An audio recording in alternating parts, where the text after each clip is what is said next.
தமிழ் சினிமாவுடைய மிக முக்கியமான பாடகி. சித்ராவுக்கு விசித்திர நோயால ஏற்பட்ட மிகப்பெரும் சோகம்.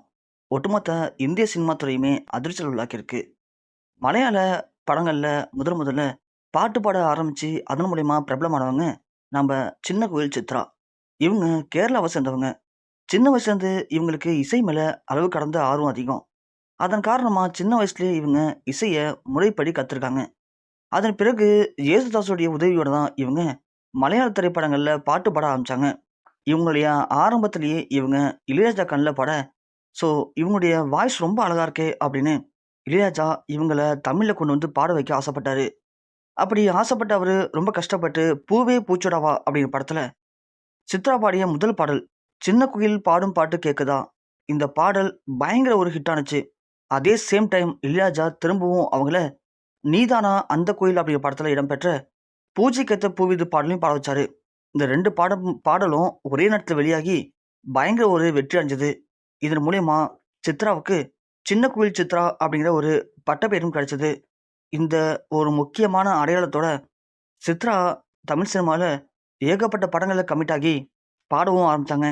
ஏன்னா, அவங்களுக்கு சப்போர்ட் பண்ணது அப்போதைக்கு இளையராஜா. இளையராஜாவே ஒருத்தவங்க சப்போர்ட் பண்றாங்கன்னா, கண்டிப்பா அவங்களுக்கு பெரிய வாய்ப்பு கிடைக்கும் அப்படின்னு எல்லா படங்கள்லயும் சித்ராவுக்கு 2, 3 பாட்டு பாடக்கூடிய வாய்ப்புகள் கிடைச்சது. அப்படி கொஞ்சம் கொஞ்சமா தனது திறமைய நிரூபிச்ச சித்ராவுக்கு தமிழ் மட்டும் இல்லாம, தமிழ், மலையாளம், கன்னடம், தெலுங்குன்னு கிட்டத்தட்ட ஒரு 8, 9 மொழிகள்ல இதுவரைக்கும் 30,000த்துக்கும் மேற்பட்ட பாடல்கள பாடியிருக்காங்க சித்ரா. அதுவும் குறிப்பா தமிழ்ல மட்டுமே 10,000த்துக்கும் மேற்பட்ட பாடல்கள பாடி, அதற்காக ஏகப்பட்ட விருதுகளையும் வாங்கியிருக்காங்க. சின்ன குயில் சித்ரா அப்படின்னு செல்லமா அழைக்கப்பட்ட சித்ராவுக்கு இன்னும் பல வகையான சிறப்பு பெயர்களும் அமைஞ்சிருக்கு.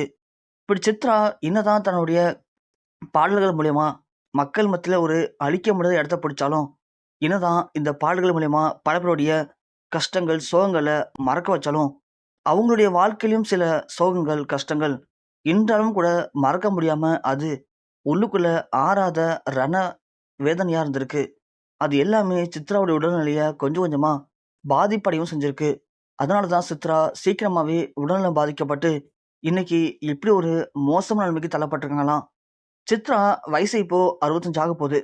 என்னதான் சித்ரா இப்ப கூட சில கலை நிகழ்ச்சிகள்ல நடுவரா இருந்தாலும், அவங்களுடைய வாழ்க்கையில மறக்க முடியாத சோகம் அப்படிங்கிறது, அவங்களுடைய மகள் இறப்பு தான். சித்ரா ஆசாசியா ஒரு பெண் குழந்தை பெத்துக்கிட்டாங்க. அந்த பெண் குழந்தைய ரொம்ப ஆசாசியா வளர்க்கணும். தன்ன மாரி ஒரு பெரிய பாடகி ஆக்கணும் அப்படிங்கிற பல கனவோட சித்ரா தனது குழந்தைய வளர்க்க ஆரம்பிச்சு, அந்த குழந்தை அவங்களுடைய 3வது வயசுலயே திடீர்னு வெளிநாட்டுக்கு கலை நிகழ்ச்சிக்கு போயிருந்தப்போ, அங்க இருக்கிற ஒரு நீச்சல் குளத்துல தவறி விழுந்து, துடி துடிச்சு சித்ரா கண்ணு முன்னாடியே இறந்து போணுச்சு. அத சித்ராவால சுத்தமா தாங்கிக்க முடியல. தன்னுடைய அலட்சியத்தினால தான் தான் குழந்தைய தவற விட்டுட்டேன். நான் மட்டும் தான் குழந்தைய கண்ணும் கருத்துமா பார்த்திருந்தா, தான் குழந்தை இந்நேரம் என் கூட இருந்திருப்பா. பெரிய பொண்ணா வளர்ந்திருப்பா. இந்நேரம் சினிமால பெரிய பாடகியா இருந்திருப்பா. அவளுடைய எதிர்காலத்த நானே அழிச்சுட்டேன். நான் தான் என் பொண்ண கொன்னுட்டேன் அப்படின்னு பல வருடங்களா அந்த ரணவேதனைய மறக்க முடியாம, தனக்குள்ளேயே போட்டுக்கிட்டு, கஷ்டப்பட்டுக்கிட்டு, அதற்காக சில உடல்நிலை சரியில்லாம போகி, அதற்கு எடுக்கப்பட்ட சில சிகிச்சைகள், மாத்திரை, மருந்துகள்னு இது எல்லாமே சித்ராவுடைய உடல்நிலைய ரொம்ப ரொம்ப பாதிப்படைய வச்சிருக்கு.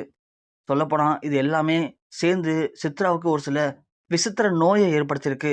அதோட நோய் தாக்கத்திலயும் சித்ரா பல மாதங்களா ரொம்பவும் அவஸ்தைப்பட்டு வந்திருக்காங்க. அந்த நேரத்துல தான் இன்னைக்கு அதிகாலையில சித்ராவுக்கு ஏற்பட்டிருக்க மிகப்பெரும் சோகம் ஒட்டுமொத்த தென்னிந்திய சினிமா துறையும் மீளாத ஒரு அதிர்ச்சியிலயும், சோகத்திலயும் மூழ்க வச்சிருக்கு.